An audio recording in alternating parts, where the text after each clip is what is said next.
কলকাতা টিভিতে আপনাদের সকলকে স্বাগত। আপনাদের সঙ্গে রয়েছি আমি অঙ্কুর।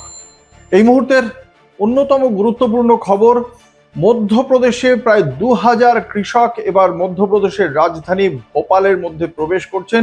মধ্যপ্রদেশের মুখ্যমন্ত্রী, বিজেপি মুখ্যমন্ত্রী মোহন যাদবের জন্য, যা অবশ্যই মাথা ব্যথার কারণ হয়ে দাঁড়িয়েছে। কি কারণে এই কৃষক বিদ্রোহ সেটাই জানাবো দর্শকদের। আপনাদের জানিয়ে রাখি, এর আগে মধ্যপ্রদেশ সরকারের পক্ষ থেকে কৃষকদের আশ্বস্ত করা হয়েছিল তুর ডাল, উড়দ ডাল, মুসুর ডালের পাশাপাশি মুগ ডালও 100% কৃষকরা যে উৎপাদন করেছেন, যে ফসল উৎপাদন হয়েছে সেই ফসল ন্যূনতম সহায়ক মূল্যে রাজ্য সরকার কিনে নেবে।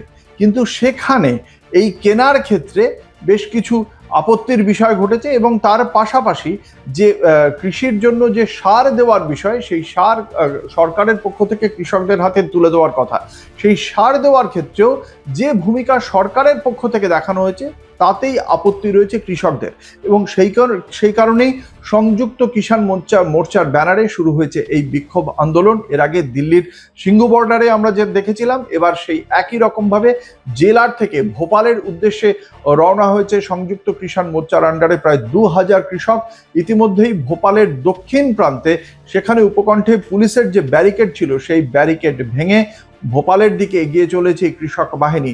এবং ইতিমধ্যেই এই বিষয়টি কিন্তু আগামীকালের দিনে এটা একটা বড় ঘটনায় পরিণত হতে চলেছে। কারণ এর আগে কৃষক বিদ্রোহের জেরে 3টি কৃষি আইন প্রত্যাহার করতে বাধ্য হয়েছিল কেন্দ্রীয় সরকার। দিল্লির সীমান্তে আমরা দেখেছিলাম কৃষকদের সেই আন্দোলন, দীর্ঘদিন ধরে তারা পড়েছিলেন। এবং আজকে আবার ভোপালে শুরু হয়েছে সেই কৃষক বিদ্রোহ, যেখানে তারা বলছেন যে মধ্যপ্রদেশের বিজেপি সরকার তাদের সঙ্গে বঞ্চনা করেছে এবং সেই বঞ্চনার জবাব চাইতেই আজ তারা রাজধানী ভোপালের অভিমুখে।